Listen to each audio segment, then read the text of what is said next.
ये पूरा कानून ही हटेगा, बिना हटे इसमें कुछ नहीं होने वाला। अब मैं आपको समझाता हूँ, शायद आपको समझ में आ जाएगा।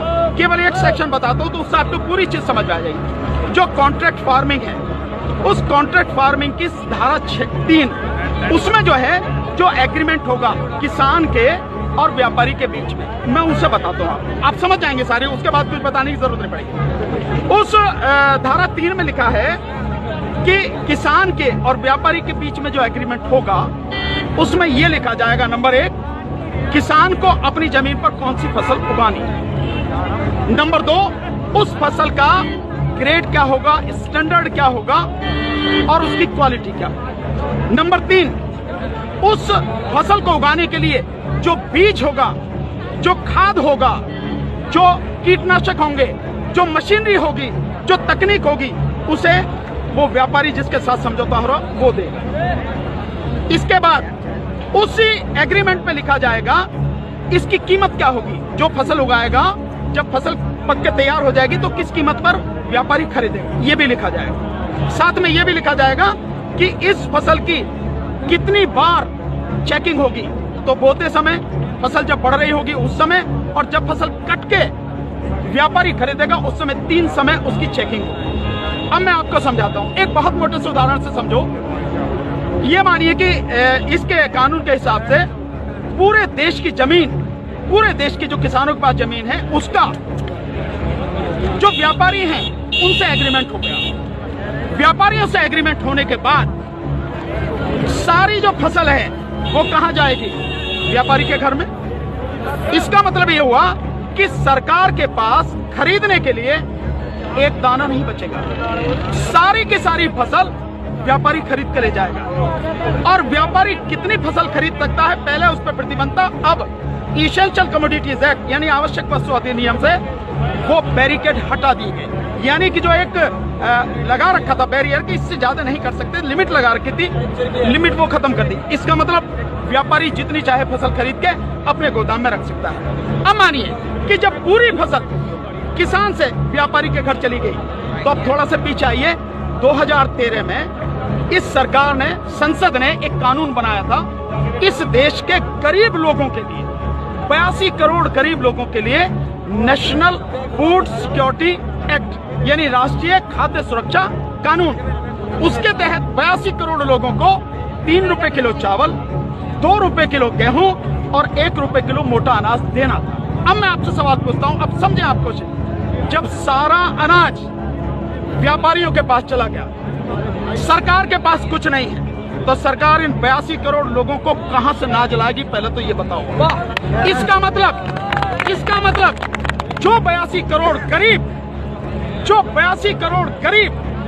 सरकारी मदद पर निर्भर था, वो खत्म हो गया। मतलब आप कह रहे हैं कि किसानों के खिलाफ बिल है, किसानों की भलाई की बात कर रहे हैं, पर किसानों के खिलाफ लोग समझ रहे हैं नहीं, ये पूरे देश के खिलाफ है। 82 करोड़ गरीब खत्म, देश में 5 लाख जो राशन की दुकानें हैं खत्म, 5 लाख राशन की दुकानों में कुछ रोजगार भी मिलता होगा खत्म। अब इसके बाद आप आ जाइए कि जब किसान को सारी चीजें, जो खाद भी है, बीज भी है, कीटनाशक भी है, मशीनरी भी है, तकनीक भी है, वो व्यापारी जिससे समझौता हुआ वो ही देगा। तो जो व्यापारी ये काम करते हैं, कोई खाद बेचता है, कोई बीज बेचता है, कोई मशीन बेचता है, कोई जो पेस्टिसाइड बेचता है, वो व्यापारी खत्म।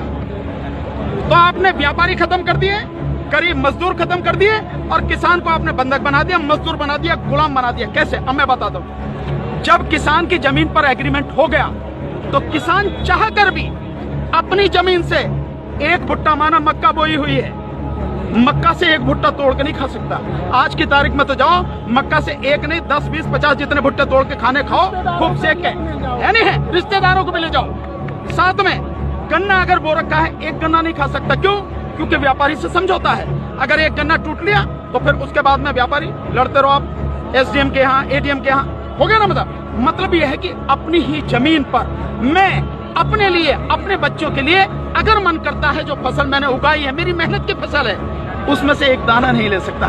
ऐसे कानून का क्या करूंगा मैं? और इस कानून ने व्यापारी खत्म कर दिया, इस कानून ने मजदूर खत्म कर दिया, और साथ में जो किसान है, किसान को इतनी भी मोहलत नहीं दी गई आज की तारीख में तो किसान किसी भी जगह से दूर से जाके यहाँ से ठीक नहीं मिला तो वहां से ले ले, वहां नहीं मिला तो वहां से ले ले, यहाँ से कम में मिला तो यहाँ से ले ले। खाद है, बीज अपनी मर्जी से ले सकता, इसके बाद नहीं, इसके बाद तो व्यापारी ही देगा। इसका मतलब यह हुआ कि चंद व्यापारियों के हाथ में पूरा देश जाने वाला है। और जब व्यापारी के साथ में समझौता हो गया तो कोई बैंक भी किसान को लोन नहीं देगा, कोई भी बैंक।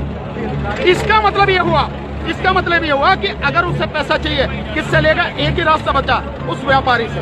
तो सरकार कहती है ना कि जमीन नहीं जाएगी, ऐसे जाएगी जमीन। उसी व्यापारी से जब वो कर्जा लेगा, धीरे धीरे कर्जा बढ़ता चला जाएगा, और कर्जा बढ़ता चला जाएगा, व्यापारी का ब्याज बढ़ता चला जाएगा। लिहाजा जो किसान है अपनी ही जमीन उसी व्यापारी को बेचने पर मजबूर हो जाएगा। अब थोड़ा सा पीछे जाओ, आपको लेके जाता हूँ। 1947 से पहले क्या था? इस देश में जो साहूकार होते थे वो ऐसे ही करते थे, किसान को ब्याज दिया, और वो ब्याज क्या मतलब पैसा दिया, वो पैसे पे इतना ब्याज, ब्याज पर ब्याज, ब्याज पर ब्याज, किसान की पीढ़ियां गुजर जाती थी, कर्जा नहीं उतरता था, और सारी जमीन जो साहूकार के यहाँ पे चली जाती। मदर इंडिया, ये मदर इंडिया देखो, और नए उसमें देखो धर्मेंद्र जी की गुलामी देखो आप, और अगर पढ़ना हो तो गोदान पढ़ो मुंशी प्रेमचंद जी का। ये सारी चीजें मजदूर बन जाते हैं। बिल्कुल भाई, पहले वो अपनी ही जमीन पर बंधुआ मजदूर बनेगा, उसके बाद में अपनी ही जमीन पर गुलाम बन जाएगा। ये है इस कानून का परिणाम जो आगे तक नजर आता है। तो सरकार ये ना समझे हमें नहीं मालूम। इसलिए ये कानून पूरे देश को तबाह करने वाला। अब एक चीज और रहेगी, उसे भी बता दो। जो मध्यम वर्ग के लोग जो आज रोटी खा रहे हैं, जब व्यापारी सारा अनाज अपने गोदामों में बंद कर लेगा, तो वो जो आज उसने लिया जिस दाम पे, उससे 6 गुना, 7 गुना, 8 गुना दाम पर बेचेगा। तो जो मध्यम वर्ग के लोग जो घरों में बैठे हैं, अगर उनको बाहर आना चाहिए इस आंदोलन में, उनको आज जो अनाज, ये आटा 20 रुपए से 25 रुपए, 30 रुपए किलो मिल रहा है, वही इस कानून के लागू होने के बाद वो आटा, वो अनाज उन्हें 5 से 6 गुना दाम पर मिलेगा। 100 रुपए, 125 रुपए, 150 रुपए किलो मिलेगा। तो असर किस पे पड़ेगा? एक भी व्यक्ति बचेगा नहीं जिस पर इस कानून का असर न पड़े। इसीलिए मैं कहता हूं कि ये किसानों के विरोध में नहीं है, देश को तबाह और बर्बाद